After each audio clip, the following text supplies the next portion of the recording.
오늘 말씀은 신명기 5장 11절에서 21절입니다. 옛날에 농부가 살고 있었습니다. 이 농부는 게으르기가 짝이 없었죠. 농부는 하루 종일 방 안에서 이리 뒹굴 저리 뒹굴거리며 세월을 보냈습니다. 농부의 아내는 하루 종일 허리가 휘도록 일을 해야 했죠. 아내는 여보 이렇게 놀기만 하면 어떻게 합니까? 당장 아이들 먹일 음식이 다 떨어졌어요. 일거리를 찾아 나서십시오. 일거리를 마지못해 찾아 나선 농부는 눈에 들어온 것은 왕방울 만한 눈을 껌뻑이고 있는 소였습니다.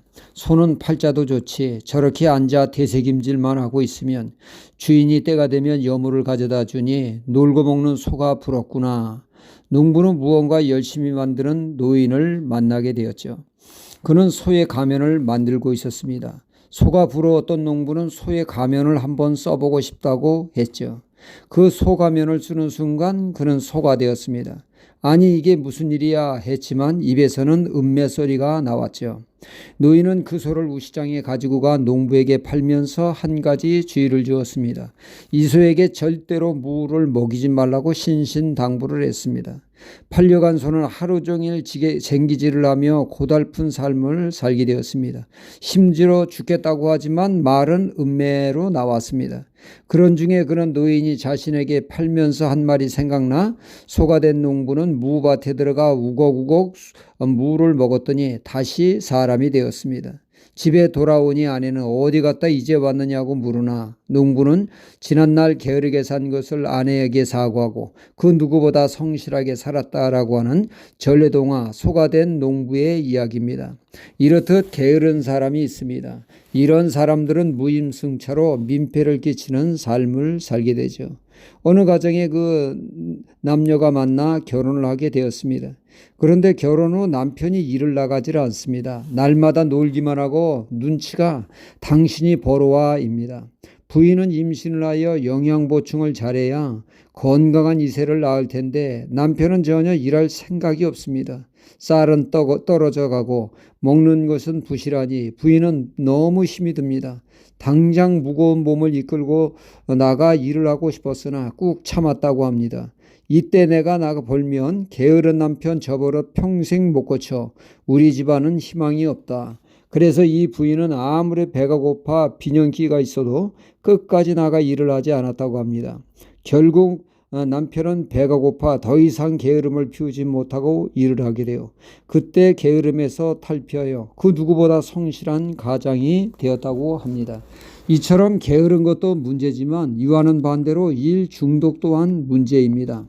안희숙 사모님이 미국에서 사역하실 때 한국에서 오는 유학생이며 이민자들이 정착을 하도록 교회에서 물심양면으로 도와주었다고 합니다.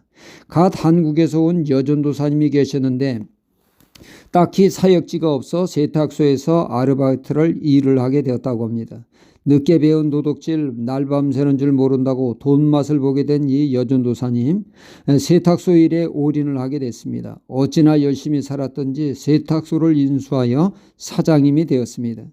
주일날도 교회에서 보기 어려운 사람이 됐습니다. 일을 해서야 하니 말입니다. 그렇게 소식을 모르고 살던 그 전도사님을 잘 아는 사람을 만나 그 여전도사님 요즘 어떻게 사느냐 물으니 그분 그 과로사로 이 세상을 떠났다는 것입니다. 일 중독자도 정상은 아닙니다. 밤낮으로 일만 하니 다양한 문제가 발생하게 되죠. 가족 간에 친구 간에 다양한 대인관계에 문제가 생기고 건강에도 악영향이 끼치게 됩니다. 만성 피로에 시달리게 되니 말이죠. 오늘 말씀 10계명 중에 안식일을 생각해 보고자 합니다. 안식일이 다른 계명보다 많이 강조되는 것을 보게 됩니다. 12절에서 15절까지 장황하게 말씀하고 있습니다. 그만큼 안식일을 지키는 것이 소중함을 가르치는 것 아니겠습니까? 6일 동안 열심히 일하고 제7일은 안식하라 쉬라고 말씀하고 있습니다. 일하는 것도 중요하고 쉬는 것 또한 무시해서는 안 될 소중한 것이라는 말씀입니다. 우리의 삶에 일과 휴식이 균형을 이룰 때 건강한 삶을 살게 된다는 말씀입니다. 출애굽기 20장의 안식일은 창조를 기념하여 강조되었다면 오늘 말씀의 안식일은 애굽에서 종된 삶에서 출애굽을 한 것을 강조하고 있습니다. 이는 구원의 의미가 강조되어 있는 것을 알 수가 있죠. 오늘날 주일은 예수님이 십자가 지시고 부활하심으로 우리를 구원하신 구속을 기념하여 지키고 있지 않습니까? 우리의 진정한 휴식과 쉼은 우리를 구원하신 예수 그리스도에게 있습니다. 그러기에 주님은 말씀하셨습니다. 수고하고 무거운 짐진 자들아 다 내게로 오라. 내가 너희를 쉬게 하리라 말씀하셨습니다. 온전히 주님을 모시고 살 때 영혼의 참심, 진정한 쉼이 있습니다. 참된 안식이 있습니다. 할렐루야.